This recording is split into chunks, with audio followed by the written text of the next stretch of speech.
Hey everybody, welcome to Pop Culture Philosophers. I'm Rockin Robbie Billups, and it's time for my top 10 comic books of the week.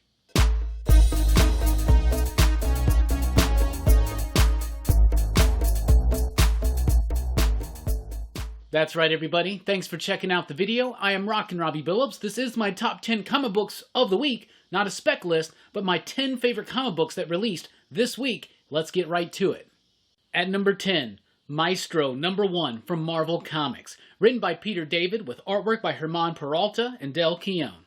So Peter David returns to the world of the Maestro in this brand new miniseries from Marvel Comics. Now Peter David had an amazing run, a very long run on Hulk that is highly touted and respected by many Hulk fans, right? And of course he created the concept and idea of the Maestro. It's an aged Hulk in the future, and he just doesn't care anymore. He's got a long white beard, and he's just supremely badass, right? What the Maestro miniseries is that it's an origin story of the Maestro. If you've ever wanted to know how Hulk became the Maestro, this is going to show you the road to it. Peter David is a rather consistent writer. He's one of the most consistent writers in the industry. His stuff is always pretty solid, and his work on Hulk, exceptional. I really liked this issue. I thought that the writing was really cool. It had a lot of cool events in it, the characterization of Hulk, and what starts leading him into the pathway of the Maestro was 100% believable. In the artwork. First of all, you got Del Keown, and that's always cool. Legendary Hulk artist, also the creator of Pitt, an Image back in the day. I loved Pitt back in the day. But most of this issue is done by Germán Peralta. Peralta's artwork is exceptional. I actually prefer the Peralta pages to the Keown pages, and I love the Keown pages. Artwork's fire, story's cool. Peter David and company, they really knocked this one out of the park. A great debut, a book that I was not super excited for, really surprised me, and it makes the top 10. At number 9, Shadow Service #1 from Vault Comics, written by Kevin Scott with artwork by Corin Howe, lettering by And World Design, coloring by Triona Farrell. Shadow Service is another great #1 issue from Vault Comics. It's a really cool concept. It's basically about this woman. She's a private investigator, a private detective, so you kind of get those noirish detective tropes in there, but she's also a practicing witch, so it's got this supernatural and magical and mystical flair to it. And the two stories really work together. And then you get the idea, and we know because what's coming up, but this is going to become a little bit more of a spy meets witchcraft type book. Really cool. Love the artwork. It's dark, it's gritty, but it's also at the same time clean and precise. The writing was cool. I was instantly engaged and intrigued by the characters and the situation. I really liked this book. Horror fans definitely want to check this one out. And if you love genre mashups, like I said, detective, spy, witch story, and they absolutely nailed the first issue. I really like this one. I thought it had a great direction, great artwork, and I'm really excited to see what's going to come. At number 8, Atlantis Wasn't Built for Tourists #1 from Scout Comics. Written by Eric Palicki with artwork by Wendell Cavalcanti, coloring by Mark Dale, lettering by Sean Lee. Atlantis Wasn't Built for Tourists is a great debut from Scout Comics. It's got a really cool story. It's very engaging. It's about this small town in Atlantis County. The town itself is called Atlantis, and they don't really like strangers to show up. They have their own secrets. This town is a town full of secrets, right? And you have this one wandering guy who winds up in this town. A sheriff pops up, picks him up, takes him to the jailhouse to let him, just have a night resting in the bed because he's been on the road for a while. A little bit of Rambo vibes there, but then it completely turns into something else. Very supernatural, monster-oriented, and I loved it. Horror fans definitely want to check this one out. Palicki's Palicki's dialogue is fire. It's really fluid and great. The artwork is pretty good as well, really capturing the essence of the story and the flow and pace of the narration and the dialogue. I like this one. It took me by surprise, but it was really cool, and it was engaging as hell, and it's got a lot of twists and turns in it that really keep you second guessing what you think is happening, and then by the end of it, I'm super pumped for what's to come. At number 7, Once and Future #10 from Boom Studios. Written by Kieran Gillen with artwork by Dan Mora, coloring by Tamara Bonvillain, lettered by Ed Dukeshire. Once and Future has just been so amazing. Every single issue hitting the top 10, and deservedly so. Gillen has fashioned a really great alternate take on the Arthurian legends and other myths like Beowulf. Now that Beowulf's involved, it's really, really cool. And where the Beowulf goes, the Grendel follows. This has got some great action sequences. Dan Moore is absolutely perfection when it comes to the line work in this book. It's dynamic, it's kinetic, it flows like crazy, but Tamara Bonvillain's coloring really help level this up even further. Dan Moore is already a great artist, but then you add in Bonvillain's coloring. Oh my goodness, seriously, bold, striking choices for the color palette, great contrasting colors, really help that artwork to pop, really helps accentuate the mystical nature of the story. And then the lettering by Dukeshire, wrapping it all up in one pristine, clean, awesome package. Once and Future has been a high-octane, great adventure comic book, and it hasn't let up yet, and it definitely doesn't let up in number 10, a fantastic issue. At number 6, Yasmine #2 from Scout Comics. Written by Saif A. Ahmed, with artwork by Fabiana Mascolo, lettering by Robin Jones. Yasmine is a really touching yet heavy book. I love this. I thought issue number 1 was super solid, but issue number 2 really gets into the nitty-gritty nature of the story. It's about a family from Iraq, and while they're dealing with all the unrest there, they wind up losing their house and having to go to America. Meanwhile, their daughter Yasmine gets left behind. This is Yasmine's story.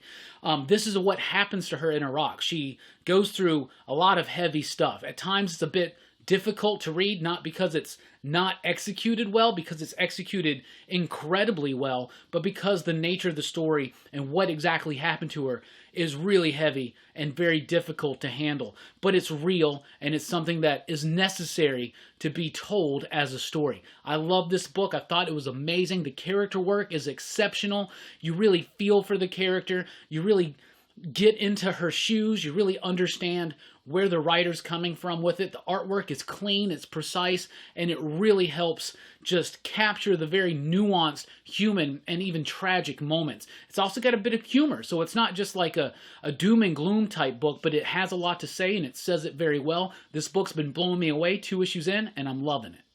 At number 5, Wonder Woman Dead Earth #4 from DC Black Label. Written and illustrated by Daniel Warren Johnson, with coloring by Mike Spicer, lettering by Russell Wooten.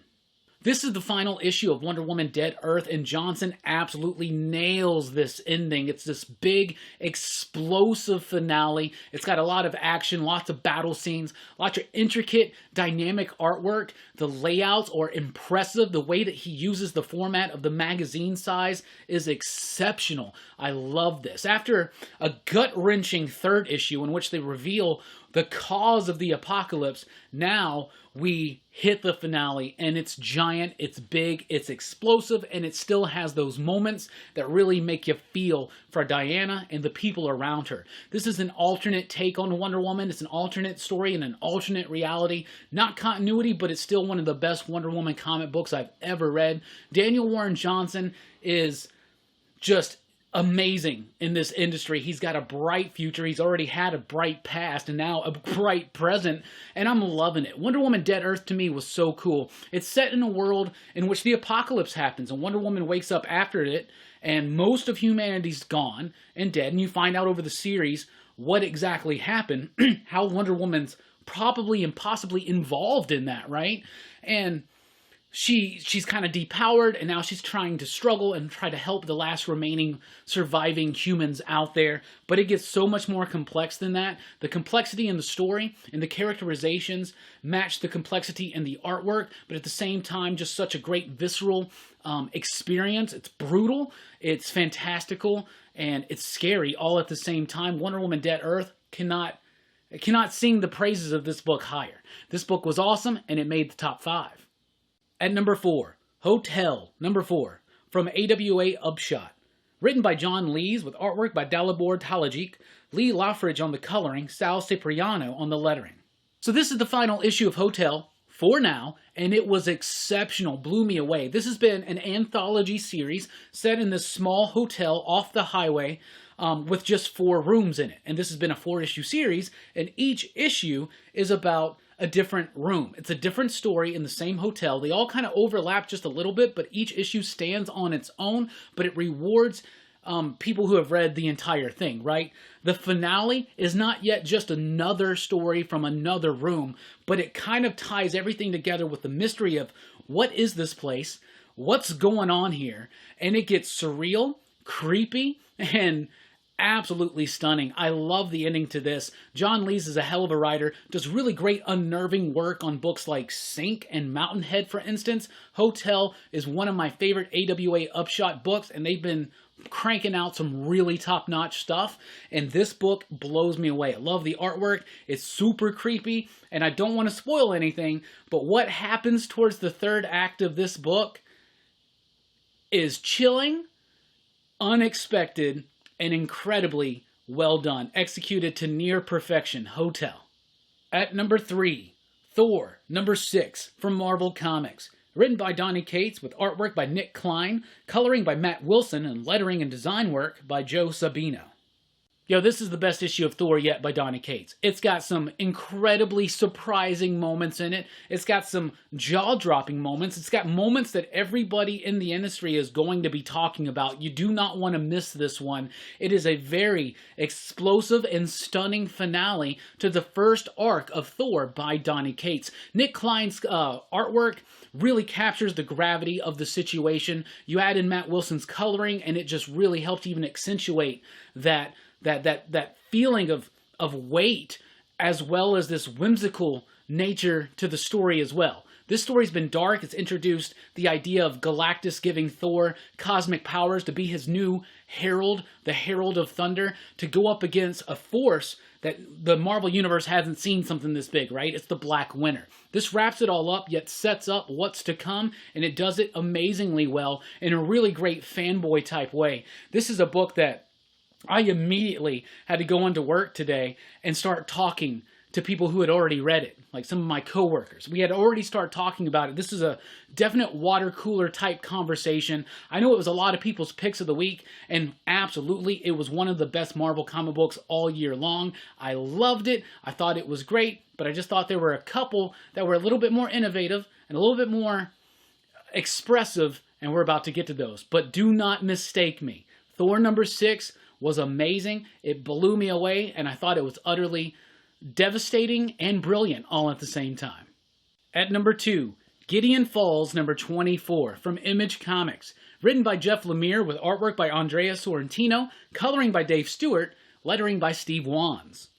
It's always a great new comic book day when Gideon Falls comes out, and it is no exception. This is just one of the best books on shelves. It is great. We are nearing the end. We're in the final act, and things are starting to really ramp up. This is a very action-heavy issue, yet it still has the amazingly delicate and complex and provocative composition that Sorrentino has become known for, not just in Gideon Falls, but in his career in general. When he works with Lemire, it's just a perfect cohesion of ideas and concepts with a visual representation, and I love it. This book is chilling, it's unnerving, it manages to be scary and creepy for a comic book.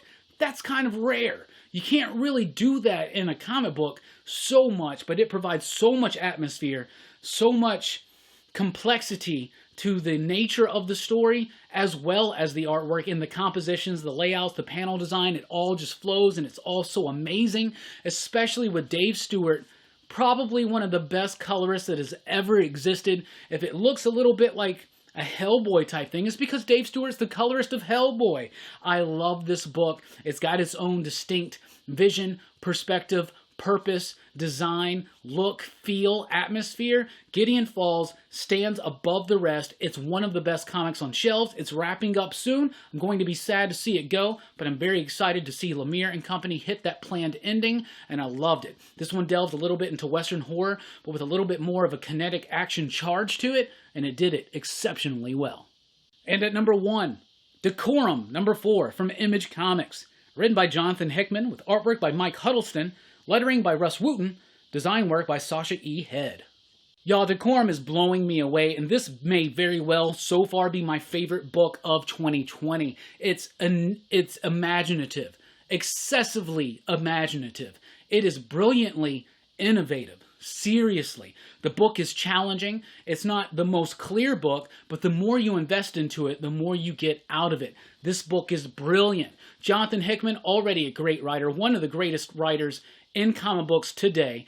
But Mike Huddleston has not only leveled up, he hit top peak level and broke through that ceiling, and now he's at levels above what anybody else is doing in the industry right now. Seriously. Switching up his style back and forth, doing amazing, expressive, very vivid and colored spacescapes and crazy, interesting architecture that you've never seen or thought of. This book, on every single page, oozes innovation. It oozes new. And to me, this is a book right in the vein of Jack Kirby. This is why I love Jack Kirby.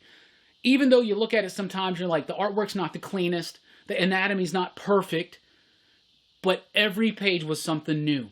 And Jack Kirby always kept doing something new, something bold, something daring, and something different. And that's what Mike Huddleston's doing in this book. The story's great.